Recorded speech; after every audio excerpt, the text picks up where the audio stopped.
పోయే ముందు అయ్యప్పకు జోల వంటిది.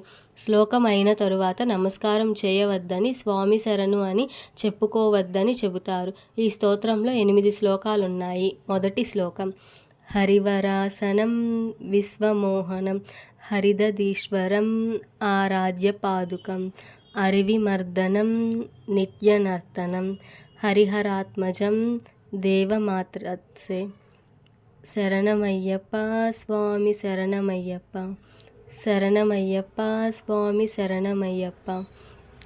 శబరిమల యాత్ర. దీక్ష స్వీకరించి నియమాలతో మండలం గడిపిన భక్తులు శబరిమల యాత్ర చేస్తారు. ఈ దీక్ష స్వామి సన్నిధాన సందర్శనంతో ముగుస్తుంది. శబరిమల కేరళలోని పత్తినంతిట్ట జిల్లాలో పశ్చిమ కనుమల్లో సహ్యాద్రి పర్వత శ్రేణుల ప్రాంతం క్రిందకు వస్తుంది. గుడి సముద్ర మట్టం నుంచి సుమారు 3000 అడుగుల ఎత్తులో దట్టమైన అడవుల మరియు 18 కొండల మధ్య కేంద్రీకృతమై ఉంటుంది. ఇక్కడికి యాత్రలు నవంబర్ నెలలో ప్రారంభమై జనవరి నెలలో ముగుస్తాయి. మండల పూజ నవంబర్ 17న, మకల విలక్కు జనవరి 14. ఈ యాత్రల్లో ప్రధాన ఘట్టాలు: జనవరి 14వ రోజును ఆలయంలో మకర జ్యోతి దర్శనమిస్తుంది. మిగతా అన్ని రోజుల్లోనూ గుడిని మూసి ఉంచుతారు.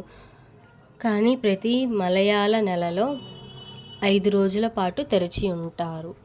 ఈ వీడియో గనక మీకు నచ్చినట్టయితే లైక్ చేసి సబ్స్క్రైబ్ చేసుకోండి.